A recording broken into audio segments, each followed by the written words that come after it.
Hey, Truist Financial Team. Thank you so much for having me back to talk through our first AI use case, our KYC Onboarding Assistant.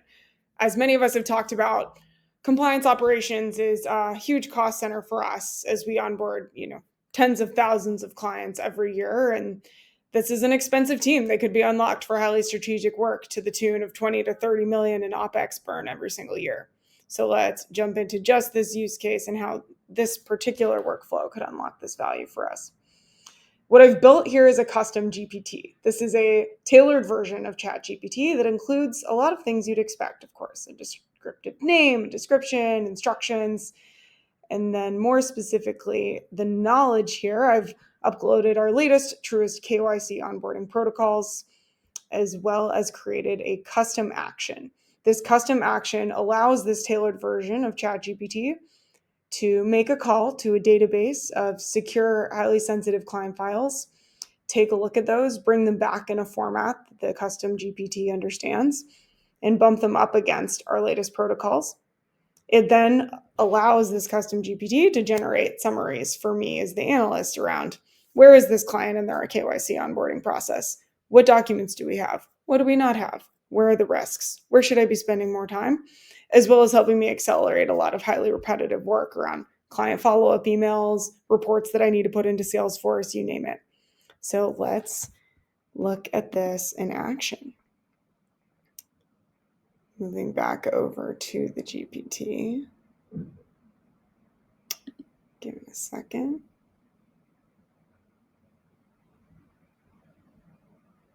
All right, perfect. So here you can imagine needing to dig into, let's say, case 1043. Where are we with this? So you'll see the action here. Calling over, figuring out what client documents and information do we have about 1043? How does that compare against what we need to have and the protocols we need to be following as part of this process?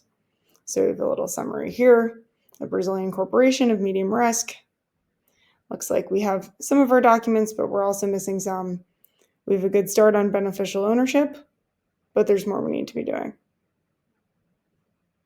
All right, great. And we also love that my assistant here already knows we have a client follow-up that we need to do. Can we draft that email for us just to make that a little easier? Yes, you can. All right, and you'll see here this client-friendly follow-up email for Estrada LLC in Brazil. And I can take some time, read through this email, tweak it, of course, make sure it's the correct client name, put an appropriate due date, and make any tweaks I want to before I hit send.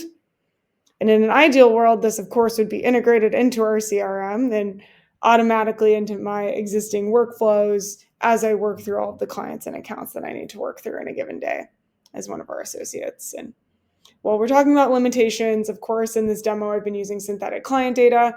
In practice, we would want to be setting this up to access securely our database of PII only on an as-needed basis with an account-based logging and auditable system, which we already do have in place today in our tech stack, as is required by law and a number of regulations as part of our processes. And so you can see how rolling out something like this within our compliance org would really quickly alleviate and open up a lot of opportunity on our compliance operations team, whether it's servicing 50+% more clients within that process or reallocating that incredible set of teammates toward other high value strategic work. And now I'll pause for questions. Thank you so much for the time.